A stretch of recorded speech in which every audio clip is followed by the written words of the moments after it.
Welcome to another episode of the No Ceilings Podcast. I'm Tyler Metcalf, joined as always by Tyler Rucker. Rucker, what a beautiful Thursday evening we have on our hands. I know how you're doing, but for the sake of chit chat, how you doing, buddy? I'm doing good. I had a little vent sesh with Metcalf. He talked me off of becoming the actual Joker. I just feel like my villain story has begun with the 24 cycle. I'm doing better. Thank you, Mr. Metcalf, Dr. Metcalf. I'm amped about this one because got a jolt of energy. Everyone should see the title. Got a jolt of energy watching some of these guys. So I'm really excited for this episode, Metcalf. So how are you doing, sir? How are we holding up? I'm fantastic. You know, like the title and the description suggests, we're recapping the McDonald's All-American game from this week. I'll also have a written recap of that up on NoCeilingsNBA.com for Plus subscribers. Shameless plug, number one, out of the way. You've been on going to be a long episode. What are you pieces this week? Yeah, the G.G. Jackson one and what we can learn from him for this class went up today. That is Thursday. I have a Mark Sears for everyone going up Friday morning. McDonald's recap for Friday midday. What a week! What a time to be alive! And we got Hoop Summit next week. Just imagine all of the stories and references that we're going to exhaust people with for the next year of draft coverage. It's going to be incredible. I absolutely cannot wait for next week. I've never needed to go scout basketball in person more in my life. I absolutely love my wife. It's been a minute. I love my kids. So I'm excited to go see these hoops. And we just got a little bit of a preview with these McDonald's guys. And oh boy, I don't know where to start. You take the wheel. Do you want to start big picture?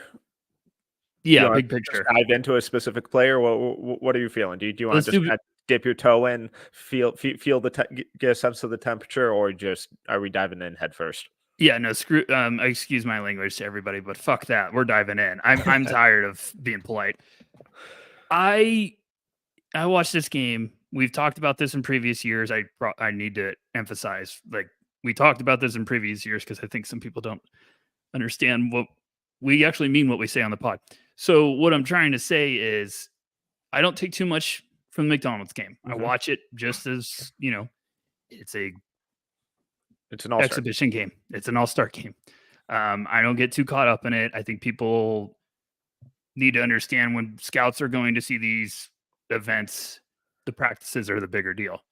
But it's fun for us to watch the games, get kind of a vibe of like, okay, who's on my radar? Who's the early names I need to watch next year? We did this last year. Me and you both were like, ooh, Reed Shepherd looks pretty good. I don't know, but we said he might be a couple years in Kentucky, and that looks like it's going to be wrong. I don't know about you, Metcalf. And I love the 24 class. I'll keep saying it because it's been one of the most exciting classes in terms of debate. Mm-hmm. It has been so much fun to talk with people all year about what are you seeing? What are you thinking? Yes, I understand it's kind of a down year if everyone wants to say it that way. It's been a very fun year. It's been a challenging year. It took me about 2 minutes into this game before I had like a devilish grin. I was tears of joy coming out of my face watching some of these guys. Like you just completely felt the talent difference. And 25 is going to be worth the hype, and it's going to be packing a punch. So how long did it take you where you're like, oh, gosh? Honestly, once I just opened up Synergy and saw just the roster, I was like, oh, my God. Oh, my God. I know all of these guys. This is incredible. It was just so much fun. And, hey, NBA, maybe just take a look at the level of competition. These guys are out there running sets. They're competing. They're defending. Kind of a fun example of, hey, you know what? We can try just a little bit in an all-star game. So, I just had a blast. I thought it was such a fun game and just a real jolt of energy to this whole kind of scouting process from this last year. I agree with you. I think this draft class has been so much fun just kind of debating different ranges for guys because there's no clear consensus on a single player in this entire 2024 draft. But this McDonald's game, it showed there's a ton of talent. Now, I think it's really important not to totally overreact to the game because it is just an all-star game. But these last couple of years, some of the biggest performers Last year, I think the two biggest standouts for me were Jared McCain and Reed Shepherd. The year before that, it was Brandon Miller. So there is some credibility to it because it is the best of the best for the incoming freshmen in the fall, and they're amongst their peers. So a lot of these guys are going to want to show out, and they are competing. It was fun, and some definitely stepped up in big ways compared to others. But I loved it. I thought it was a really really fun game, and even the scrimmage was super competitive and came down to a buzzer beater. Yeah, the scrimmage was awesome as well. I watched the game and then I was like, well, to hell with this. I'm gonna keep feeding the beast. Like I watched the scrimmage, me and you were texting thoughts, and there's a lot of guys I'm really excited about. There's a lot of it's just more. Obviously, I'm not trying to spend this whole episode comparing it to this year's class, but it's hard not to because everyone's being like, well, next year's going to be so sweet. And it's like, yeah, you can tell right away, like there's a legit wagon of hype that's going to be delivered with some of these prospects. I love a lot of these names, like where they're going. I think it's going to be fantastic to kind of see their development. It's going to be a big year for college basketball with all these guys.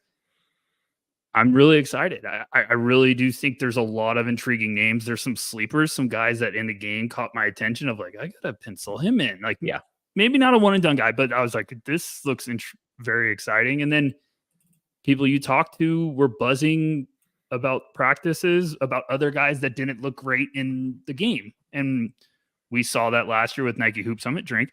Like some of the guys didn't play well in the game that looked good all week in practice. Yeah. And then it was the opposite. So it's just important to monitor the buzz, kind of get a foundation of your thoughts when it comes to these prospects. And then we get excited and move from there. And like Metcalf said, we get to see most of these guys next week. Gosh, that snuck up on me. And I feel like the four of us, Corey and Albert, are going, like, I feel like we're all just freaking out. Like, oh gosh, this is going to be unreal. I feel like I'm going to fall out of my chair at like the first practice. Just be like, oh, this is nice. All right, let's dive into specific players. You started. You set the tone.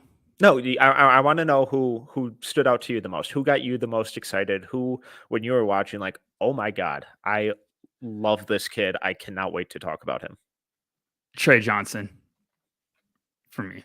Yeah, pretty far. Now I know everyone's here to talk about Cooper Flagg, Ace Bailey. We'll talk about those guys in a bit.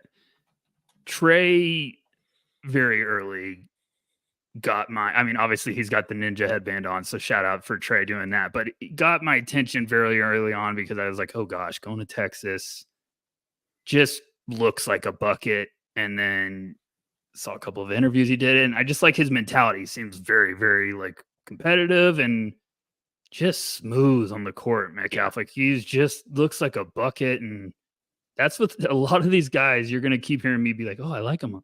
It's true. Like I liked a lot of these guys. They look so fantastic. They look legit.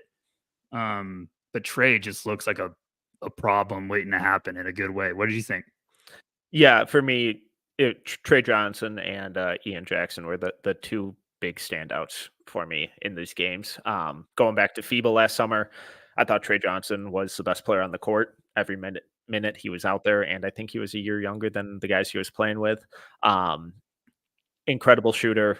You know, rumor has it he still hasn't missed a jumper, but it's smooth, it's effortless, it's an NBA guard scoring package. I mean, some of these jumpers that he's hitting, they're deep. They're from NBA range. They're not just deep for college. They're not just deep from high school. They're legit NBA range already. And he just plays really simple and within himself. And there wasn't any time where it's like, oh, he's over dribbling. Oh, he's trying to do too much. He's playing outside of himself. It was, he just kind of took what was there and executed it at a super high level. I think his basketball IQ is through the roof. The shooting was absurd. The passing, I wouldn't necessarily call him a big time playmaker, but just being able to run a pick and roll, find an open guy, make the right decision, deliver an accurate pass from kind of different release angles. It was all incredibly impressive stuff that when you think about him translating, let's just start with college. And he's going to be an incredible fit on that Texas team with just the infusion of that shooting, the on-ball creation, the decision-making. I liked a lot of some of the defensive stuff that he was showing too, and back in FIBA. I think he's going to be incredible for that Texas team next year. the defense really me cooking when it came to like excitement. Like I feel like there was some plays where he was really competitive, like getting after it. It looks like he's got good length. I feel like in FIBA Metcalf, he wasn't this explosive. Am I wrong? Am I remembering incorrectly? No, I thought he could shoot it, but he wasn't. Gotten a little more pop since then. But with the separation, he was smooth like this. He was fluid. It looked comfortable the way he moved. But he's definitely gotten a little stronger, a little more pop. Yeah, I like how you said like a little more pop. Like it was smooth, and I remember he could shoot it. But I feel like now I'm like, whoa, he's got a little like herky jerky, like real explosion when it comes to like laterally getting places. He just looks nasty, and I think that's a good frame. I got him at 6'6". Is that the same thing you've seen? That's what I saw. Okay, so like 6'6", 185. So we put on some good weight. Like Texas is going to be really fun for him. That's going to be a really fun fit. That's an incredible kind of size and weight combination to enter college as a 2 guard. I really like that. I think his frame is. I don't see any reason why he won't get up to 200-ish early in his NBA career. With that mentality is going to make him a problem. He's already a problem. He's going to be a nightmare. Yeah, and I saw on Twitter today that apparently all week he was setting up his own individual workouts at like 10 p.m. after team workouts and stuff all week. Obviously, there was video footage of it because it's impossible to work out without video footage these days. If you don't record yourself, it doesn't happen. That's just how it works. I don't make the rules. But he feels like a grinder. He feels like a hooper. He feels like a dude who gets it, who wants it. And it's like, oh my God, if I'm going to bet on a guy, he's going to be very close to the top of my board for next year. I'm so excited about him. Yeah, working out with Aaron Miller. Shout out Aaron. Yeah, that was one of those. I even was watching him in the scrimmage. I was just like, okay, I'm gonna watch a lot of Longhorn basketball next year. Like it's just really it was a big circle. Like, yep, Tre Johnson, very firmly fan club. Go ahead. Well, and just you think of like the triumvirate of like him, Tyrese Hunter, and Dylan Mitchell. That's a really fun starting 3.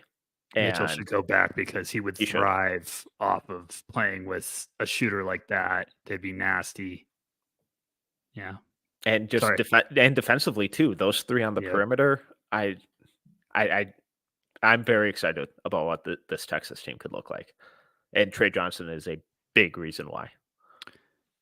The problem is he's a natural scorer. I think his shot's nice. Like it's consistent. I'm not a big thing of like, when it comes to your shot early on, is it consistent? Especially when you're coming out of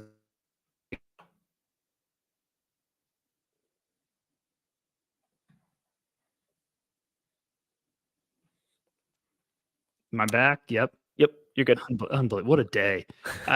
So I just love everything I've seen from Tre. I really do feel like he's going to be a problem. And then he just, when you can be a bucket and you have the frame, you can quickly become dangerous when you keep adding little parts of your game. Like, and that's what I'm saying. Like with the workout videos we saw, obviously I don't overreact to that much, but that tells me you're in the lab, you're working, you're wanting to get better. And, as Metcalf said, you didn't work out unless you recorded it. So shout out on the line. What else? What else you got? Or you got any last comments on Tre? No. Let's move on. Anyone specific you want to hit up? No, you like me. I started it. Let's go. I started the fire. You got to keep it going. Throw some gasoline on it. We're gonna bury the lead a little bit longer with Cooper Flagg and Ace Bailey. I thought Ian Jackson was superb. There was very little. I know he got off to a really inefficient scoring start in that first half of the actual game. I think he started like 4 or 14. Not great, Bob. But then he just really turned it on. And my fear with him was that, all right, he's just going to be this uber athletic slasher. And that's what he thrives on. He thrives on his speed, his athleticism, and his just irrational confidence. But he started to show a little more craft. He started showing kind of some manipulation stuff with jab steps and shot fakes, some hezzies out of the pick and roll. I think it's this one. Yeah, love that move right there. And then in the scrimmage, he shot like 4 of 6 from 3. There's some passing flashes. There's some really good defensive flashes. I thought he had one of the best weeks in terms of the games. He really impressed me in the scrimmage. Like, he did a couple things in the game where I was like, oh my goodness. Like, just, was it me and you were texting and it was like, it's out of control, chaos, or it's just so chaotic and not out of control, but I was like, it's so chaotic that it seems like if he could figure out the speed and the tempo a little bit, like, oh, he's going to be a problem. And then I watched the scrimmages and I was like, okay, it felt like he just looked way more smooth, like playing under control. And I was watching and I was like, man, how big is he? And then I looked at, I was like, 6'4", 6'5". Okay. Like, so there's just a lot of stuff. He'd be tough to defend. Yeah. Like that play right there. Like, he's just really herky jerky, like can get you to bite. So guys like that have that explosiveness, that quickness if you already have that understanding of like how to get people to bite on your hesitations at that size, he's just another fun one. Like, that is another guy. But me personally, I don't know if I really watched that scrimmage and I was like, okay, like Ian looks great. Like the game, he had some pops, some flashes where I was like, all right, solid. But then I watched that scrimmage. I was like, okay, Mr. Jackson. Like, so I'm a big fan. And just, I know the clip just showed it there, but just really some really high level cuts too, where he catches his defender ball watching, they turn their back and he's immediately cutting behind them, getting his way to the rim. So it's on ball, it's off ball. I just was super impressed with him. And it's typically not a guy that I get head over heels for just because of some of the chaos that's in their game. And the more I watched him, the more craft I kind of recognized, the more patience, the more kind of measured approach, that it wasn't just all chaos. Yeah, there was plenty of that in there where he's just kind of recklessly going into a crowd at the rim. But then once he kind of got the feel for the game, figured out the speed, figured out the defenders and all of that kind of stuff, he started picking his way more effectively, more comfortably, and he just slowed down mentally. And that was like, oh, okay, this is fun. And then I thought about him playing in the college game. And it's like, oh my God, I cannot think of a better place for you to go than that high pace, get out and run style that North Carolina plays with. They're looking to push, they're looking to play fast. And I think if he kind of continues to shoot it like he did in these games, plus that eagerness to get to the rim, to pressure the rim, to play at a really fast speed, but under control and intelligently, that's like, this is a match made in heaven. And I cannot wait to kind of see how that translates for him going to the next level. Yeah, it's funny how you phrased that in the beginning, because when I first saw him a couple plays, and I remember him from FIBA, but the first couple of plays, I was like, this is the guys I fall for. Like, it's a trap. Like, these are the guys I usually steer away from because I'm like, oh, the quick, explosive guys always make me nervous because it's almost like the guard version of like the overly athletic bigs in high school, where it's like, oh, you're just bigger and can jump higher than everyone else. You're not actually that good. Yes. Sorry. No, I love when you do that, but it's perfect. And that's why I was so happy I watched the scrimmage, because you showed a couple of those clips where I was like, oh, you understand how to play with pace. You understand how to use that to your advantage. So that's a very good, and I'm thinking right now, like Elliot Cadeau goes back, the two of them could be just woo. So yeah. I'm a fan. Like, there's another guy. You're just checking off the list. You're going down the list. I was like, yes. Yes. Like, it's just the really fun class already. What else? Let's do it. Let's jump to Cooper Flagg. Biggest name in the game, arguably. Number 1 recruit for ESPN. Been the belle of the ball for a couple years now. What stood out to you? Competitiveness, defense, the outside shot is something I'm going to probably be obsessed with watching next week. No, you know what it is? It's just, I think he's a gamer. I think he's going to be safe. I think teams are going to view him as safe, as being a really smart addition, a high level defender. I'm I'm also curious. Like, he's going to need to fill out that frame, but like, you see the athleticism, you see the pop. That block he had was unbelievable. Just a smart, intelligent player at good size. I feel better about my jump shot watching him shoot, if that makes sense. No, it's just one of those things. I think a team that's the key to everything. If you can figure out a way to get that shot unlocked on a respectable level, then you're really cooking with something, because what he can do on the court, the versatility is so special. So, I don't know if I texted you this, but it's also, those guys are tough to really pop sometimes in like all-star settings. I feel like the flashes come and go, I feel like, but yeah, there's felt so like much a good muted talent. performance by him. Like he didn't show out, he didn't dominate the game. He had some flashes and stretches where he looked really good. The defense was really consistent and high level all night, but we've seen him play harder and have a bigger impact. Yeah. I mean, that play was just, is unreal. No, it's he's going to be well deserved. It's going to be the hype. I'm excited to see him at Duke, kind of playing alongside big man. Duke's going to be interesting next year. Duke's also going to be very interesting in the next coming months. Like, who's going to be going back there? I think there's only one guy that should be going back, but yeah, Cooper, I'm excited to see him in person, because he does just look like he's going to be a freak of nature defensively. And I think if you're getting him alongside somebody else, like, yeah, he's going to be number one on my board. If you're getting him alongside somebody else, there's your running mate for years, I feel like. What about you? Was there anything you were like, I need more, or was it just like, okay, good start? Yeah, I just want more. Honestly, It was just, oh God, just take over. Like, but that's not the setting that he was in, and It's that's not tough. what he was looking to Yes. do. So I'm really excited to kind of see more of the nuances to his game up close next week. Oh my God, you guys are going to be exhausted by our Hoop Summit references. It's going to be incredible. We'll try to stop it down. We'll try to pump wait. It down. I'm never changing. But the defense I thought was incredible, and FIBA is last year or 2 years ago.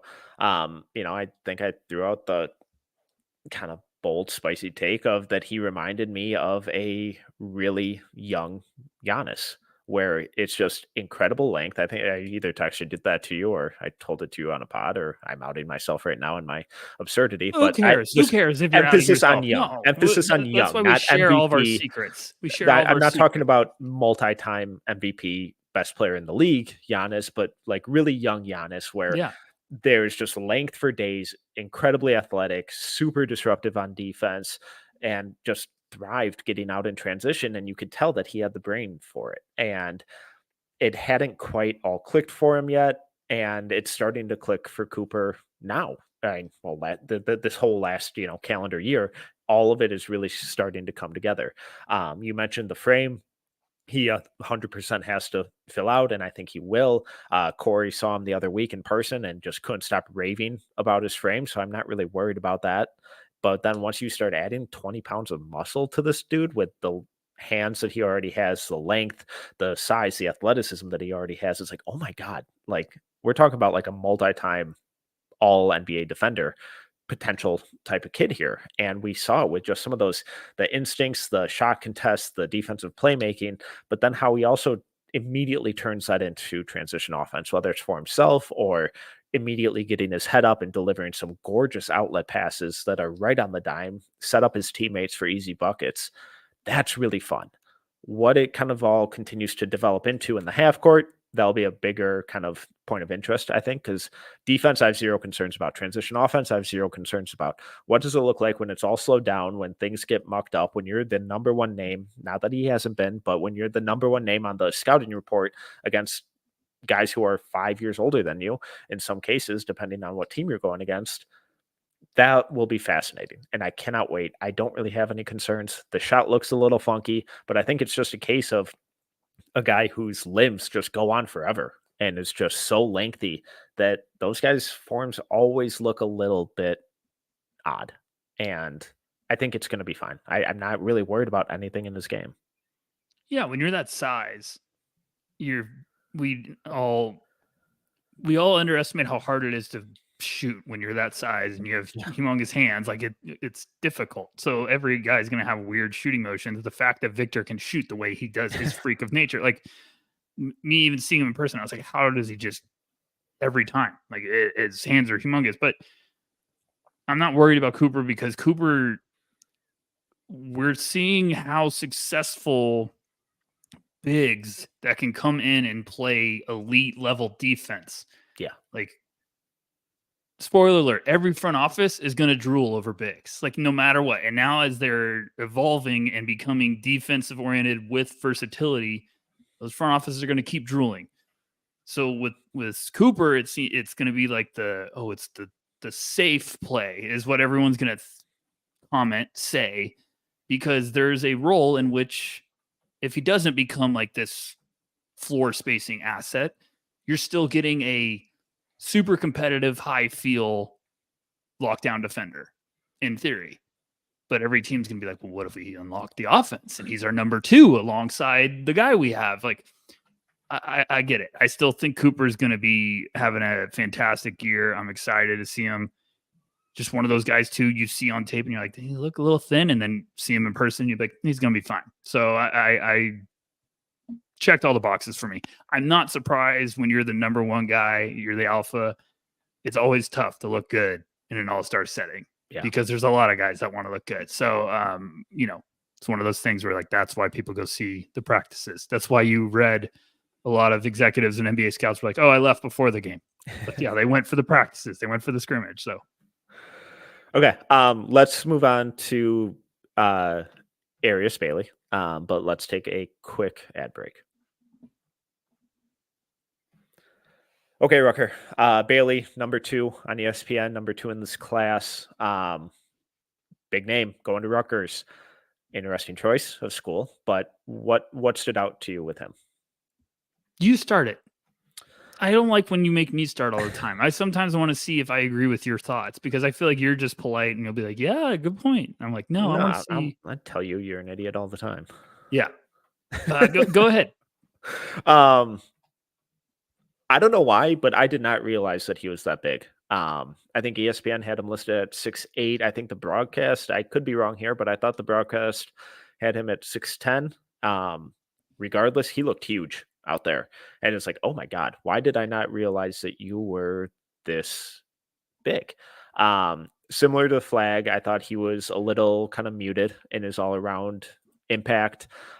Didn't always put the pedal to the metal, but some of his shot making stuff, the defense was incredible. The IQ, it felt really, really similar to Flagg in terms of play style, but the shot creation, the shot making, and then some of the defensive stuff was incredibly high level. I mean, that play literally made me laugh. Absurd. Midnight. Sorry. I was literally watching the scrimmage at like 11 p.m. and I like let out like a yelp when that play happened. It was, for everyone that wasn't watching it, it's just like a turnaround fade off 1 foot. It was ridiculous. I knew he was 6'8", 6'9". And when the game started, I was like, he's humongous. Like, it was just funny. I was just like, oh, he's a giant. Oof, man, there's a path in which he is a freak. Like, I just, you see some flashes and you're like, oh gosh, if we could just stay on the right path, this is going to be really, really fun. A lot of flashes, I think, yeah, still some stuff that needs to be ironed out, but he was Georgia's Gatorade Player of the Year. Have you seen what his numbers were in high school? No, but I'm ready for you to floor me with them. 33, 15, 4, and 2 blocks. Oh, he couldn't get to 5 there? Yeah. It was 3.9 assists. So I'm sorry. Sounds like a little selfish with the ball. Yeah. I'm kidding. Yeah, his assist to turnover rate. Can we talk about it first? No. Yeah, but how is he as a screener? I don't give it. I mean, you watch him. I'm kidding. No, I'm just saying. You watch him, and there's just some stuff he can do that you're just like, you get really drunk in love in a hurry of like, oh gosh, you just start throwing names in your head, like, whoa, like, And I think it's Paul Biancardi couldn't stop throwing out Paul George. The one that kind of just kept jumping to my mind was just like, God, this looks like Jason Tatum. I know Good names. I know it's, but that's how good some of these guys look. I promise I don't typically throw out those types of names I with had high schoolers, weird. and I hate that. That's I'm unfair gonna. expectations. But I got one for you that stylistically, you're gonna think is crazier. okay. Just the way he moved. I had like modern era Penny Hardaway vibes. I don't know what. Like he's bigger, but Yeah. I just kind of like the way he kind of danced and moved around. I was just like, man. And maybe I don't know. Maybe that was more for Tre, but with Ace, it just felt like, ooh, felt like jazz out there with him. It just felt like there's like, oh man, if he could really keep taking those next step forward, like this is a damn problem. And playing with Dylan Harper next year, Dylan looked good. So like, I know we're gonna talk about him, but yeah, Ace looked. The upside is crazy with him. Yeah, if things come together, like crazy upside. So I think that's the Cooper and Ace would be. Cooper, I feel like you feel better about the high floor, high ceiling, but I feel like Ace has like, whoa, that ceiling is really up there. Yeah, and just when you look at his kind of combination of athleticism, size, and ball skills, it's perfect. There isn't much more to ask for. And he's looked like he had a solid handle. The shot looked solid. Obviously, mid range looked a little smoother than from outside. Something he'll have to work on, as does every other teenager in the world. But then just even some of like the instinctual passing stuff, the way he kept the ball moving, the way he attacked closeouts, it was like, God, this dude just knows how to play. And if you're in the 6'8" to 6'10" range, handling the ball like that, getting to different shot attempts, that scoring package already is like, my goodness, you're going to be a problem. So I don't mean to put absurd expectations on these kids already, but when you play like that, you're kind of doing it to yourself. Yeah. It's important to put those expectations right now because you get to see where they trend. Like you get to see if they're going up or down. And I mean, it didn't take long for me to be like, "Ooh, Ace is going to be something." So I just right away, I was like, 1-2, pretty easy. Like, there's a lot of guys that I was like, "Oh man, I could see myself falling in love with him as a prospect." But just watching Ace, you're just like, "Oh man, there's a dangerous world of dreams right there." Like, it's really, really fun.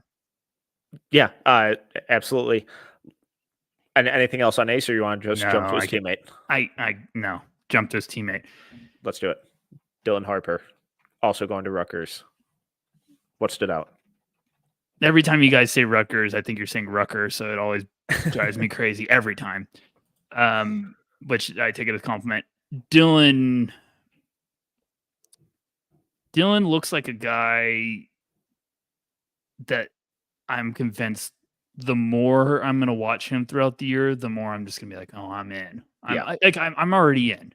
Let me correct that. I'm in already, but I just feel like watching him play, I had the same vibes of Jared McCain last year of just like, they know how to play. They know how to play. They understand how to play alongside guys. They know when to get their shots. They know high feel guys like that. They don't seem sped up all the time. They just seem like they know how to play at their speed and get people to come down to their world. I mean, what about you? Yeah, and he grew on me as the game kind of progressed. My initial, first minute impressions were all right, kind of stocky, not super athletic. It's like, all right, does he only play at one speed? Well, like, did the success only come from him just being bigger and stronger than the 95% of the guys he was going against? And then you start to see the craft in his game, and the feel, the decision making. And, there are a handful of dunks in here, so it's not like he's a bad athlete by any means. But like this pass right here, the way he leads Badunga away from Flagg on the rotation, that's so nice. It's subtle, like it's not a lot, but the way that he throws it away from the defender there, screwed up the fast forward, but Here we go. The way that he just throws it back towards the middle of the paint, away from Flagg, it's really subtle but high level stuff. And the fact that he's doing that already makes me really encouraged for the way that he can run a college team, let alone a high school all-star team. And he walked away with co-MVP honors in this game, which, side note, co-MVP, really? Make a decision. Lame. Give it to one guy. God. Participation trophies. Oh my God, just drives me insane. But no, it's the feel, the IQ, the scoring versatility, and he was consistently getting shots in all three levels of the floor.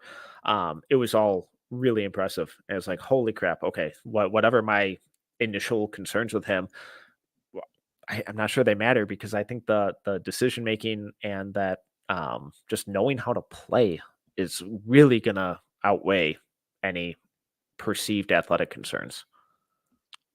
He's going to get every Jalen Brunson comparison in the world, because now that's what we're doing. But he does play the game that way.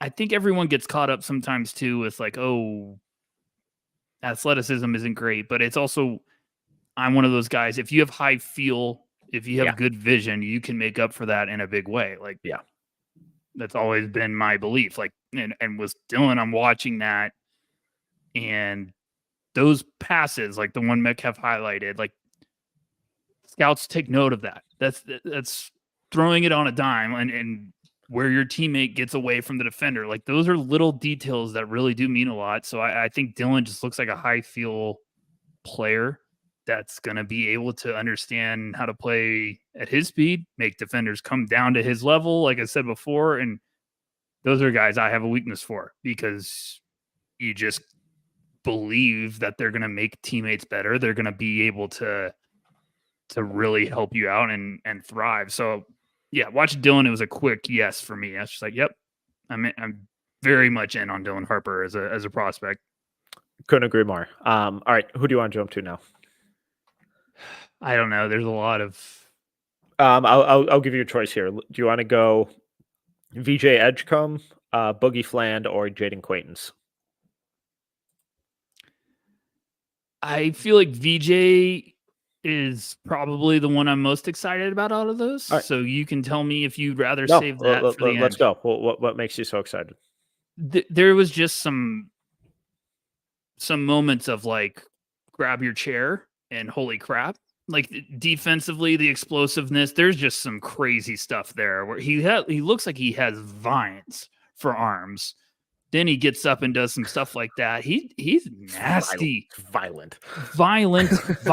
Like, I feel like in my notes, I was just writing like violence. And there's just stuff with his game. There's athletic pop. There's quickness. That's one of those guys, if you continue to add, upside crazy. And just some of the defensive stuff, you're like, oh my goodness. So I don't know.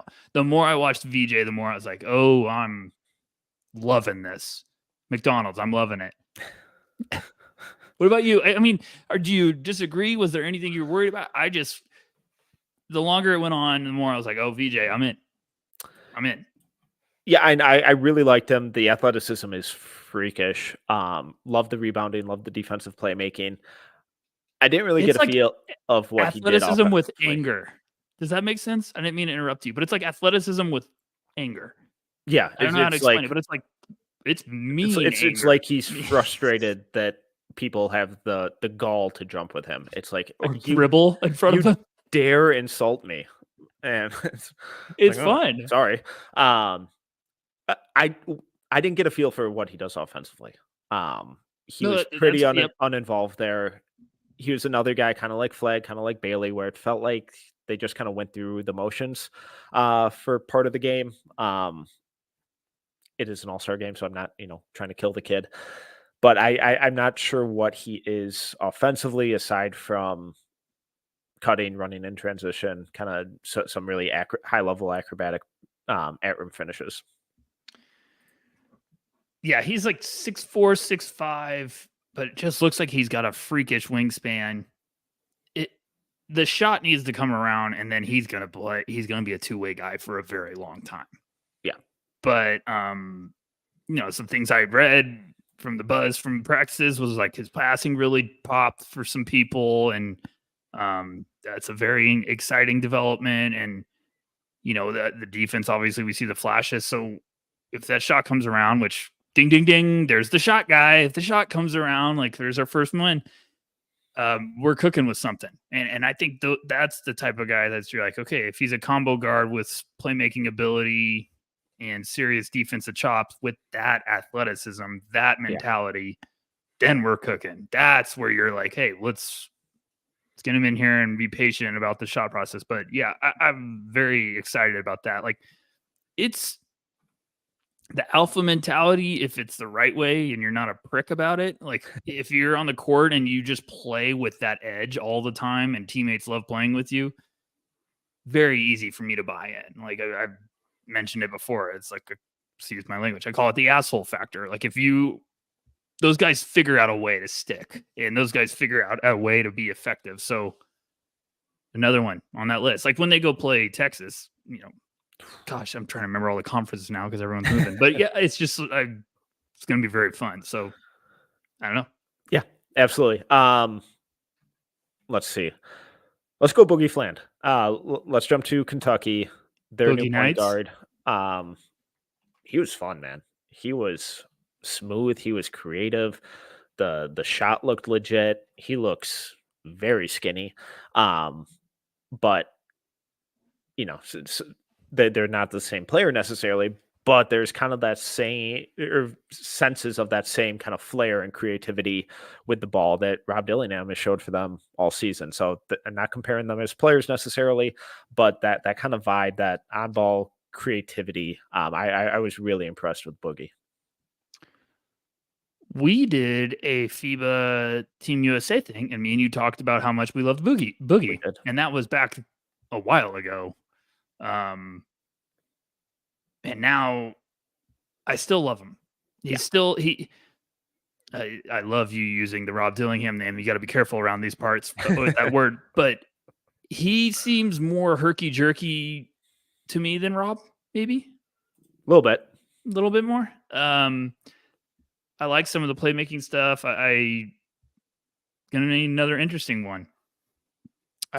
He's listed at 175, and I taking the under. But I really, really like his mentality, the way he was playing, getting to the mid range, getting to his spots. Some of the ability to like hold on to the last second and then make the dime. Like, it's just the timing was really impressive for me. So yeah, Boogie, I always thought he was going to be an exciting one, and Calipari's last dance. So hopefully Boogie hits the ground running. And anything really kind of concern you with him, or is he just kind of a guy where it's like, man, you're fun.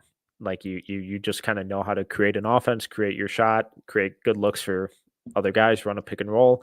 175 feels very generous. He looks very skinny, but what do we think he needs to get to? Because apparently Calipari and Kentucky have the greatest weight program ever, because I feel like we saw Dillingham gain like 30 pounds. So grow like 4 inches. Yeah. So are you talking about for next year or like at his peak in the NBA? No, I'm saying, what do we need him to be hitting the scale as a freshman on campus? Like, if he is 175, let's say he is. If Boogie came in and he's like, oh, he's 188, are we like, oh, that's great? I think guys with that are tough. I don't think you want to get them to too big of a number down the road. Like, because if Boogie was 6'2", 200, like, that'd be like, oh, what? Because you're losing your explosiveness. You're losing, like, yes, but you lose that advantage that you have with that quickness. So I think he just gets, if he is 175, you get about 10, 15. Not saying right away. I know how hard it is to gain that weight, guys. Like, then I think Boogie could really be something. But it looks exhausting to have to try to guard him.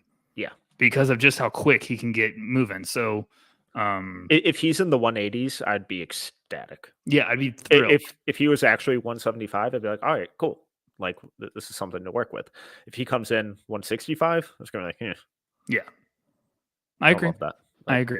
Okay. Is there anything else you had about him, or? No, I do want to talk about his new teammate though, Jayden Quaintance. You got to start this one off. You got to start this one off. This dude was fun. So he's only 16. He doesn't turn 17 until June. So he's going to be too young to be part of the 2025 draft class. So he is an automatic 2-year guy. So congrats, Kentucky fans. You have a guy staying for more than 2 years. No more one and dones in Calipari's team. He's got the college football rules, which I believe we should go back to because college basketball would be way better. Hot take. That Quaintance is so goddamn strong. He was the strongest dude out there. If there was a loose ball or a rebound that he wanted, it was his. If he was going to the rim, guys were getting out of the way and making business decisions. Excuse me. He was just really, really fun. And then you factor in the age and that strength and athleticism and size already, and how hard he was playing, and the defensive stuff is like, oh my goodness, like. Your defense and strength is already this good. 2 years at Kentucky, you're going to be a problem. Now, the offense is going to be a question mark because it's like, can you do anything more than rebound and dunk? Didn't see a whole lot of that in these games, but he's young. The joys of youth, you get to improve. So, never going to write anything off by any means, but didn't see a whole lot in terms of shooting or kind of offensive creation from him. He's tough as shit. Like he's 16. He looks 25 out there. He's 6'9", 225. Like he's good Lord. He's tough. I'm right there too. Like he has crazy upside. It's just he needs to buy into the long-term vision that Calipari, for now, is going to have with him, because it's going to be like, you got 2 years, trust it, just keep building it. And then if he does and you unlock some stuff, then next year we're going to be like, holy crap, just let the beast run wild. So crazy upside. I love it. I think it's cool. I hope he's a superstar so people will realize, like, look at 2 years of college. Look what we can do. Like, it's just, I kept feeling like they were lying. Like, I knew Jayden coming into the game. I knew his story. We've been, spoiler alert, guys, we track every draft class. Like, that's what we do. So, like, I understood what was going on. And then I just was like, okay, let's see where he's at. And right away, I was like, man, physical. For that young, you're physical. So, I like the mentality he plays with, but it's just what else is going to develop with it, because he's going to be the youngest guy next year playing against a bunch of studs. So let's see how he adapts. And I feel like with guys like that, as your offensive game gets going, I'd love if you just bought in defensively early on. Like that would tell me a lot. Like if you could just be like, I'm locking up, and the rest of the pieces will fall into place. I mean, are you thinking Metcalf is just going to be one of these, like, they're playing him like crazy next year? I know he's a big time recruit. I'm just saying the youth. Like, is Calipari going to try to bring him along slowly, or are you just letting him run wild and learning on the go? I mean, given the outrage that entire program has faced for the youth on the team already, I would imagine that that they bring him along slowly and aren't just throwing him 30 minutes out of the gate. I would love that just from a developmental standpoint and like as a case study to see like, all right, cool, what's going to happen. But I would imagine it's a little more measured, and he probably comes off the bench for most of next year, especially depending on whatever transfers they bring in. And they can afford to do that since he's not going pro. So they can put a little more developmental time and effort into it, just into his next year. So I'm just really intrigued. I think he's going to be kind of a fascinating just case study and situation with that Kentucky team that we don't typically get to see. The only other name that I think we really need to dive into deep, at least, is the other co-MVP, Derik Queen. What were your kind of thoughts with Queen?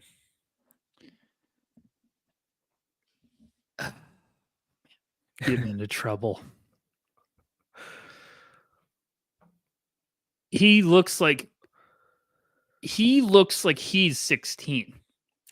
compared to Jayden. Like, and what I'm trying to say at this, like they zoomed in on him and I was like, his body just really looks like it hasn't, like, I'm not saying developed, but it just looks like he's got a lot of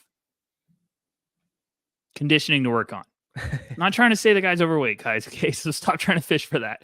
I'm just saying, like, you could tell with like Harrison Ingram, his freshman year at Stanford, me and Albert went and saw him, and I was like, his body looks like it's still got baby fat. Like, it still looks like it needs to shape up. And me and Albert talked about how much better Harrison Ingram's looked this year because it's just filled out, and now he's been a force. Derik has that feeling. But when I was watching the first 5 minutes, I was like, he looks like the best damn player on the court right now because he was just doing everything. Like, he was so versatile. He's so skilled, the high feel. He just kept doing a lot of stuff where you're like, this dude just can play hoops. This is a hooper. And I was just like, this is going to be one of my favorite things to track next year. Just like how his game develops because he's making plays, he's making passes, he's doing a little bit of everything. So I feel like I was more intrigued than you, I'm guessing. Okay. Yeah, I don't know. He was fun. I love the feet. I love the hands. I'm a sucker for the high feel. Yeah, the guys that look like they're going really skilled. So slow, but they're just a step ahead of everyone. Like, that's why we love Jokic, because Jokic, we're like, this guy doesn't look like he should be kicking everyone's ass, and then they just keep making plays. And Derik Queen in the game, I was like, this dude just keeps making plays. Am I ready to put him in my top 5? Hell no. I'm just saying I'm intrigued. I'm in. I'm intrigued. I'm intrigued. All right. So Tyler Rucker calls Derik Queen Jokic. No, I'm not. I'm just saying, like, the high field bigs, I think, are now, if you're a big, you can either offer this high feel versatility offensively with size, or you can be this defensive anchor. And I feel like the side for Queen to really make it as a prospect is he's going to have to hang his hat on the offensive versatility. So is that 1 year? I don't know. Is that 2 years? We'll see. Like, we'll see how he does at Maryland. But did you not have any other sleepers or thoughts about Derik before we move on? I thought his footwork in the post, out of the short roll and transition, was really impressive. That's stuff that you can kind of develop and mold and manipulate into different areas of the game to kind of translate it to the next level eventually, where it's not just, back to the back or back to the basket post up moves. It's more being able to kind of be in control out of the short roll and play make from there. I thought he had some passing flashes that were really high level. His hands, he caught everything, super disruptive on defense. He's just not, he can't play center in the NBA. I was trying to see how long we could be polite. He's a lumbering below the rim athlete, and guys like that have made it, but like I got kind of Kyle Anderson vibes from him, which would be tough at the big man position. Right, you can't do that at center, because I think he's listed at 6'9" or 6'10" maybe, but he's not a 7-footer, at least not yet. Maybe he grows. Who knows? 6'9", 230. Yeah, so listed at. So that's what he's listed at. Getting a little better shape, cut down on that, transition a little more to a 4. Now your game becomes a little more translatable to the NBA, depending on the roster. If you kind of have a stretch 5, that's all I'm saying. Because he's not a big time rim protector. He showed some good verticality, some good instincts. I think he's a really smart and skilled player. There are just very obvious athletic limitations that become a lot more difficult to overcome when we're talking, level after level, especially with the NBA and especially for big men. So, all right. Anyone else that you wanted to talk about? Anyone else? Give you, I thought the games were a bad setting for Carter Bryant. I think he's going to be really good at Arizona. I thought Bryant showed some kind of fun stuff. I think he's going to be an acquired taste, because he just does a lot of little things out there. I thought the defense looked really good. I mean, like on this clip where he's kind of communicating rotations, rotating down, communicating switches on, off ball, tagging, recovering, contesting the shot. I like that. He looked good. No, it wasn't the setting for him to It wasn't this exactly. I think in Arizona he's going to be fantastic, and everyone's going to be shocked about how much that stock starts cooking. We actually saw him last year at Hoop Summit when he's not even on the rosters, and we were like, this kid's going to be a problem. He made a jump pass in transition too, where I was like, okay, there's some good feel stuff. I even liked a couple of attempts he missed. Donnie Freeman. He was interesting. Is on my radar. Yeah. I'm intrigued. I also loved, after watching him, I went and like did my research on him. I love hearing that he was cooking. He skyrocketed up ranks. I'm intrigued.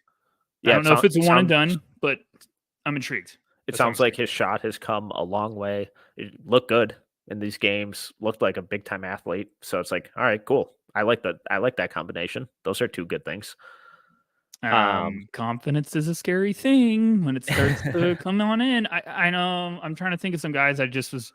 Bethea never really got me going. Although I've heard great things about him. There were like 2 or 3 flashes where it's like, oh, and then never came back. I was just like, okay, I'll have to write the flashes down. I think Drake Powell kind of had similar, where it's like, oh, okay, I think you know how to play. I think you have a high feel. I think you're going to fit in really nicely at North Carolina next year, but again, just didn't leap off the screen. I thought Flory Badunga was really interesting.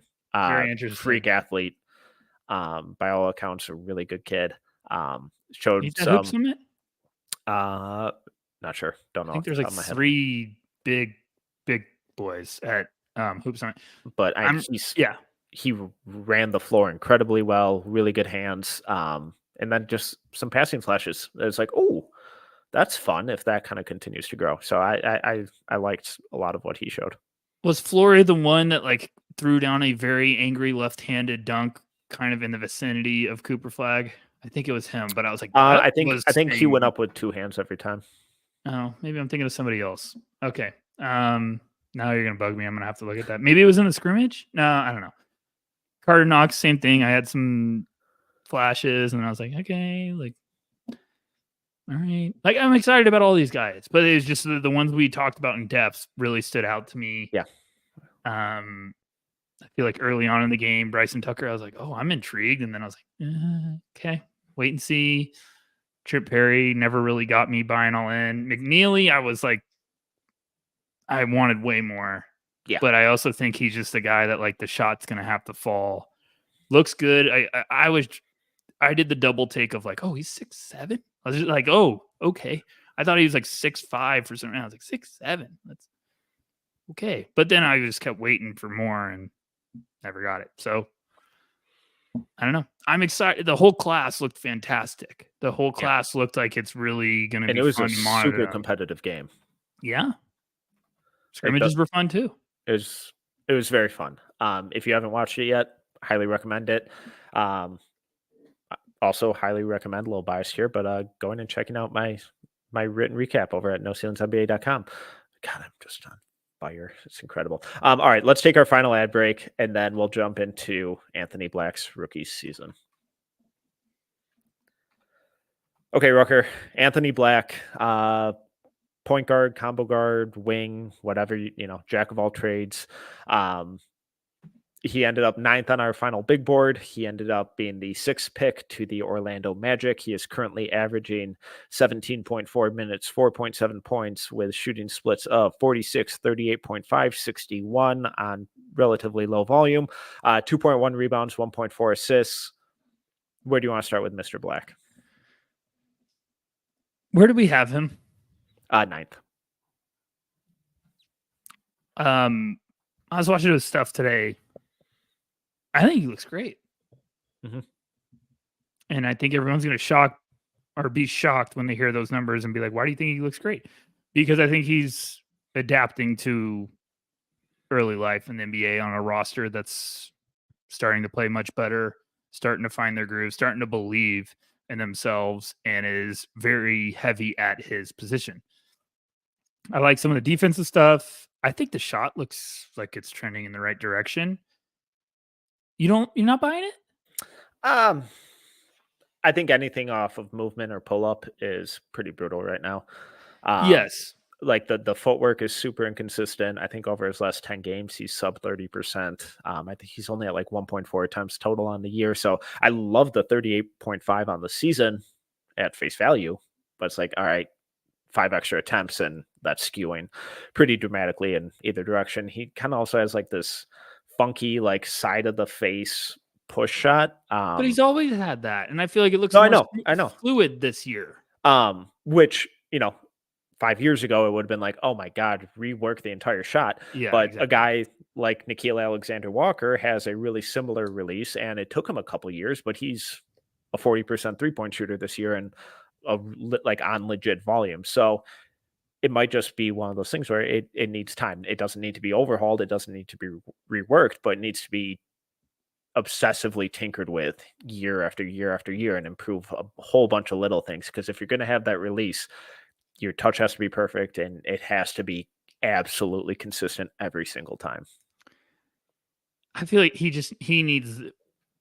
I think the first full offseason is so big for all these rookies. Like, and I feel like with Anthony Black, it's just he just needs reps. You just need reps of like, okay, I understand now what I need to work on after a season of being in the NBA. Like, I need to get quicker with my pull-up jumper. I need to get quicker with my catch and shoot. Like, because you do see some really good playmaking stuff. You do see some defensive stuff. I think that's always where he's going to be able to lean on.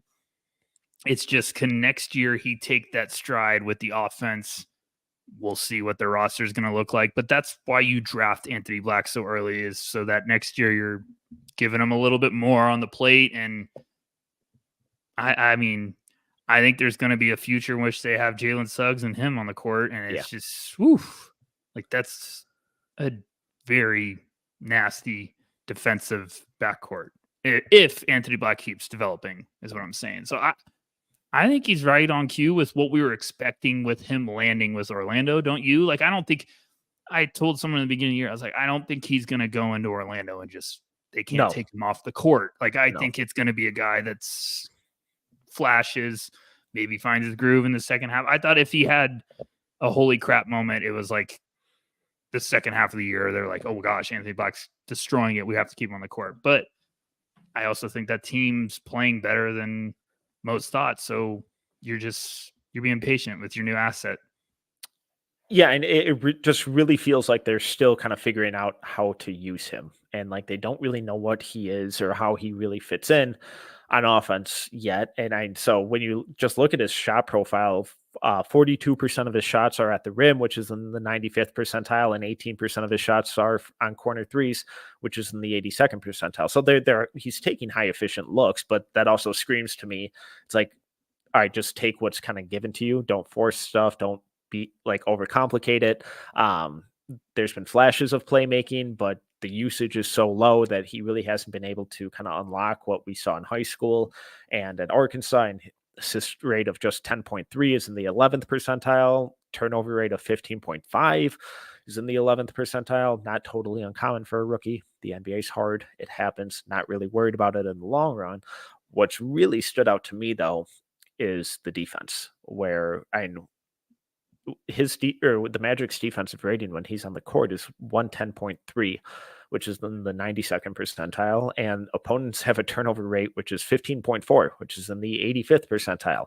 And that's where I think he's really making his impact and really kind of helping this team right now. I don't think the impact from him offensively is going to happen this year or maybe even next year, but what he's showing right now is that he can be a hell of a defender and really kind of just play a role, which is really difficult for rookies, especially ones who have always grown up on the ball, to be like, you know what, I'm just going to be a hell of a defender. And he was a really good defender in high school and college, so it's not unusual for him.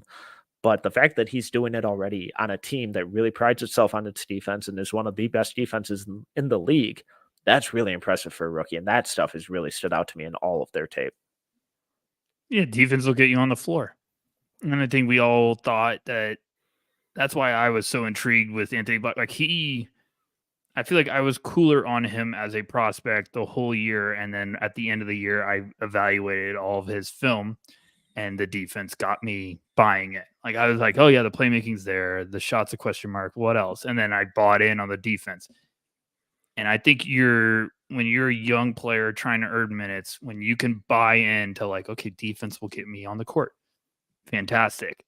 Your point about like the percentages at the rim and stuff, like he's also showing like willingness to be an off-ball guy, like cutting, finding lapses, like getting easy buckets. But you also have to have the desire and the understanding of when to cut. And figuring that stuff out early as a rookie is so underrated, because then you can always have that in your mind when everything else is starting to click. So, it might not happen next year. He might have a nice leap, and then all of a sudden, a couple years down the road, we might be like, man, Anthony Black's turned into a really nice piece. Like, he can do a little bit of everything. So, I think he's right on cue. Like, I think now you're playing with house money that Jalen Suggs has taken this type of leap, and you have a young, talented 6'7" playmaking guard with defensive chops that's just going to be in the lab working on his game. Like, I know it's tough when you're drafting someone that early to be like,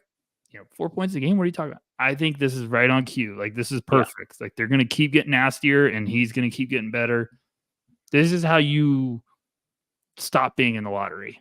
Like, this is how your team all of a sudden looks up in a couple of years and like, shit, Orlando's nice. Like, I don't know. Do you think I'm nuts or?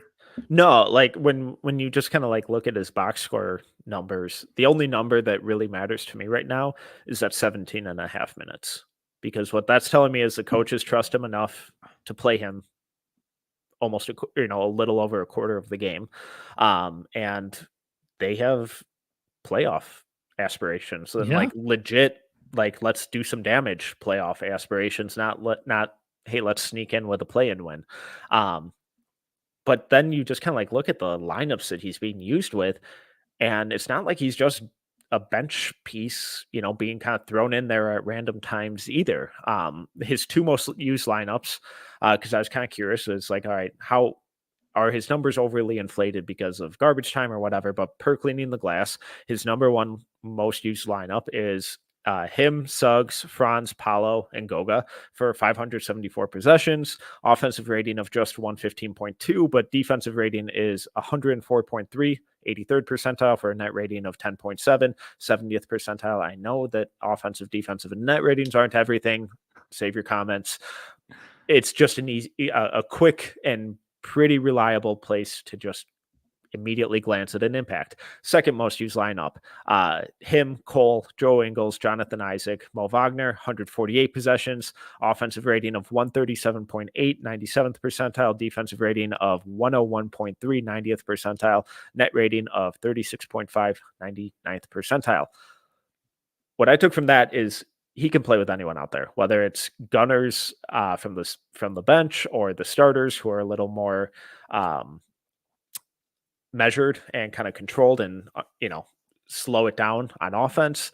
He can go out there and defend with the best of them and be a really crucial and important defensive piece while being a connective, low maintenance connective piece on offense. So I thought those lineups were really interesting, and just like the kind of disparity with the stars in that first one, and then basically a full on bench unit in the second one, but a very, very dominant 5-man bench unit.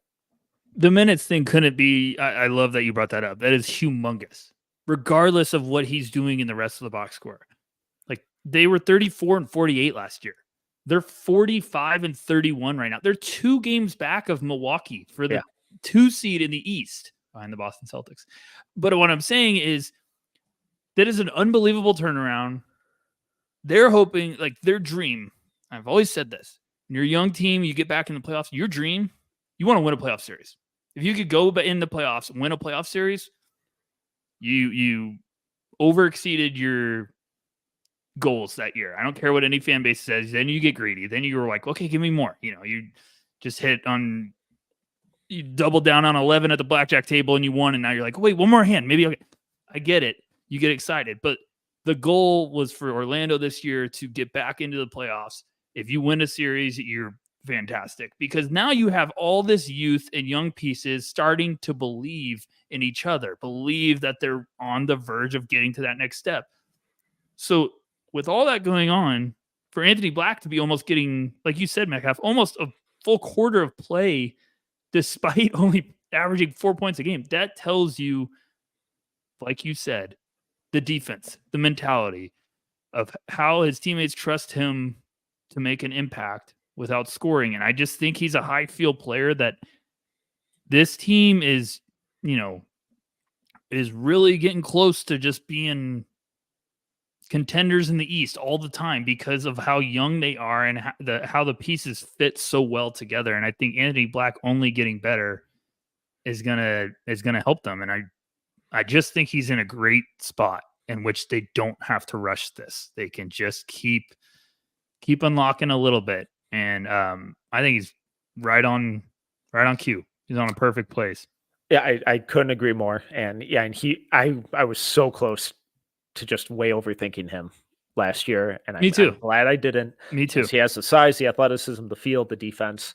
The shot's not there, but it's really rare for guys to not improve as shooters nowadays. So when you look at kind of the impact that Anthony Black has been able to have, despite not having the shot and kind of filling in around the edges and just figuring out a role and how to contribute to winning basketball, what's the best thing we can kind of take from that and his experience and apply to this year's class? I love it when you do this. Where do I start? So for me, the number one name is Stefan Castle. And I would say the number 2 name behind that would be Nikola Topic. Ooh, interesting. I'm not saying just the defensively. I'm just saying the shot question marks. How can you make an impact with the team? But I think Castle's the poster child for comparing him and Anthony Black. I've literally said on the line, I said, how can you be buying, if you bought into Anthony Black, how can you not be buying into Stefan Castle? I said, in theory, they're the same guys.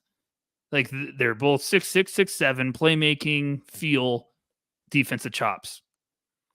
I think Castle's going to be a better defender. I think he already is. Yes. And I do think Castle's offensive upside's a bit higher.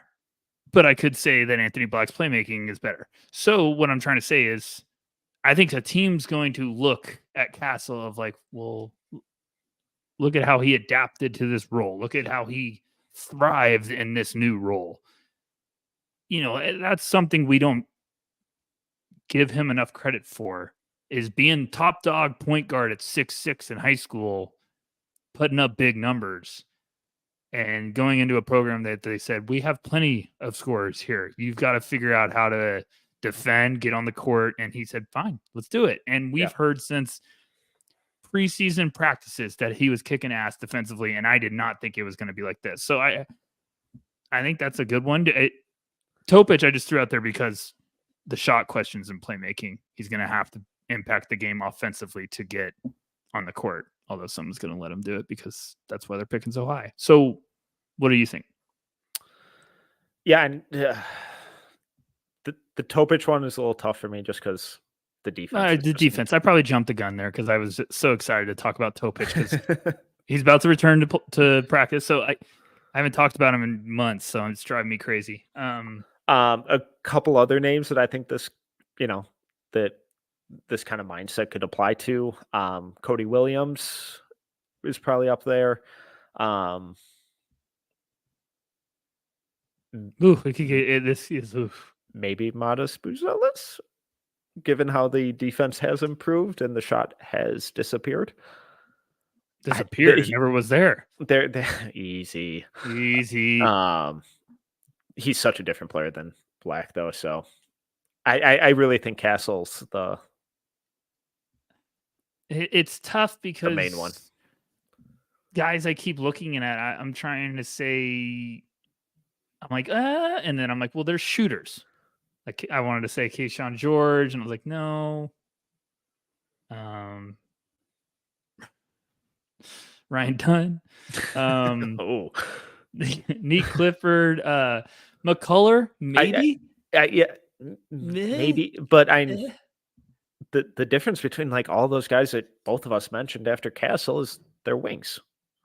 McCullers the one I think that could be the closest to Anthony Black. If he's healthy. If he's healthy. Yeah. But because of the versatility, he could figure out a way to earn minutes as a rookie because he's older. Now, thank you. He's a senior. Anthony Black was a freshman. I get it. I'm just saying he could figure out a way how to get on the court with his defense and his feel, despite maybe not putting up a bunch of points. But I would say it's Castle. Yeah. If we're talking about one guy, it's Castle. I totally agree. Anything else on Anthony Black? No. Go Magic. Let's figure out. Let's bring out the wheel. Let's figure out who our next. I'm waiting for one person because we're gonna go all in. We might just make it an episode. Just rip the Band-Aid off. Oh, mine froze. I can't tell. Scoot Henderson. What beautiful timing too.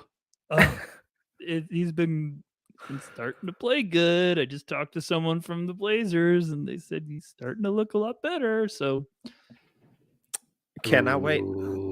That's going to be a very big episode. We're going to have to plan this episode really far out in advance. Yeah, this one we may need it.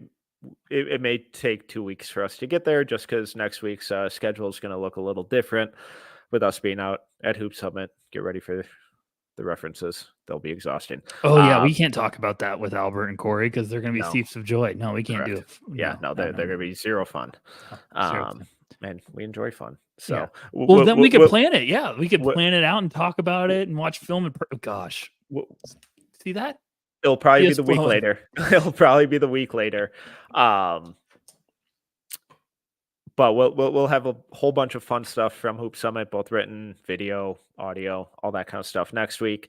I really hope everyone enjoys the Final Four and the championship this weekend. Are we skipping Green Room? Yeah, we're going long. We'll get to it next week or 2 weeks from now. So I apologies to throw off your. I know I threw it on the rundown, but it's okay. Okay. Next time.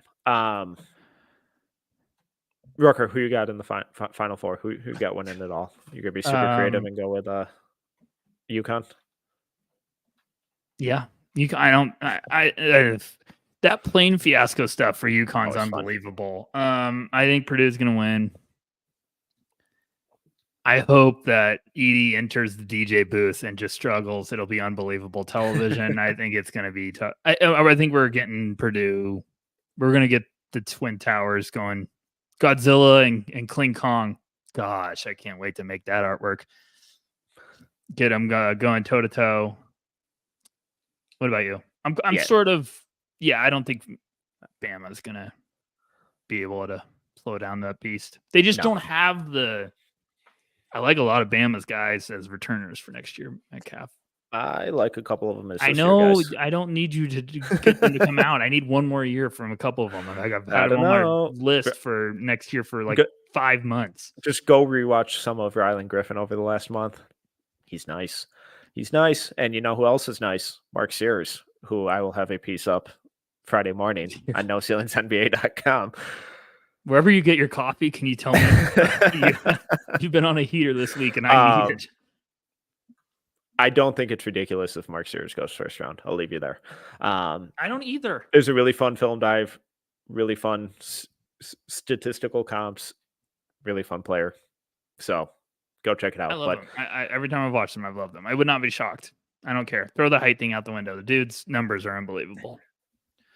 Rucker, this is a blast. You can follow him at Tyler_Rucker. You can follow me at TMetcalf11. But if you enjoyed this episode, please make sure to subscribe, leave a review, and a 5-star rating. Until next time, see ya.